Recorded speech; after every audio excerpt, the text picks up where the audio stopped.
Good Friday is different from any of the others in my lifetime. History hasn't changed, of course. We still observe a week that begins with a triumphant parade and ends with a brutal execution.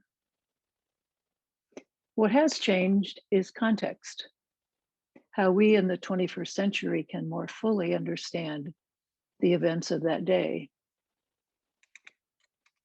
This year, we didn't have to imagine what a trial with a politically engineered outcome looks like.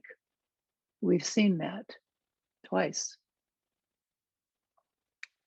This year, we didn't have to imagine the power and unpredictability of an angry mob. We've seen that too. But instead of crucify him, it was hang Mike Pence. And this year, we didn't have to imagine what it was like to witness the death of a man at the hands of the government. We've seen that too. I can't breathe. I thirst. This is not to say that the events of the past 4 months are equivalent to those of the first century, but noting the similarities helps us understand the power and difficulty of what Jesus endured that day. I have always been in awe of the way Jesus walked his final path. The part of Good Friday I've always had the most trouble with is why? Why did Jesus die such a way?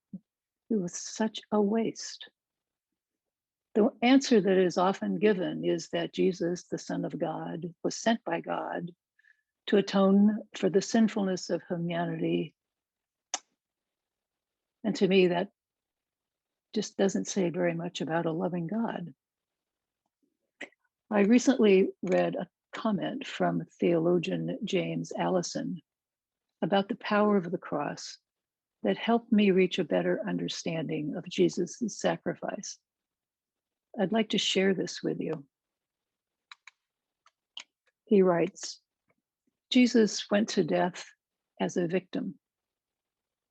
And the reason that this is important is that it catches us at our worst, as it were.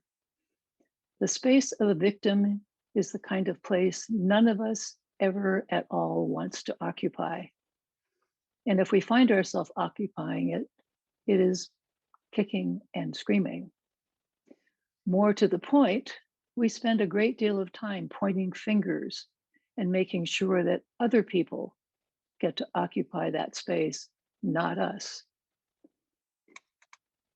Now, by Jesus being the victim deliberately, he's not only proving that we don't need to be afraid of death, but we don't need to be afraid of shame, disgrace, or the fact that we have treated others with shame and disgrace.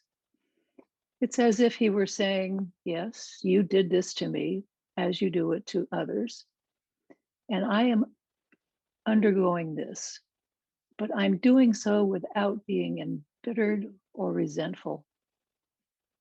In fact, I was keen to occupy this space so as to try to get across to you that I am not only utterly alive, but I am utterly loving.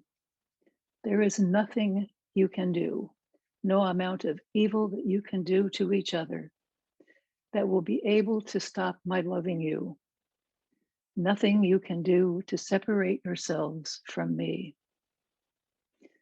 The moment you perceive me just here on the cross, occupying this space for you and detoxifying it, the moment you perceive that, then you will know that I am determined to show you that I love you and am in your midst as your forgiving victim.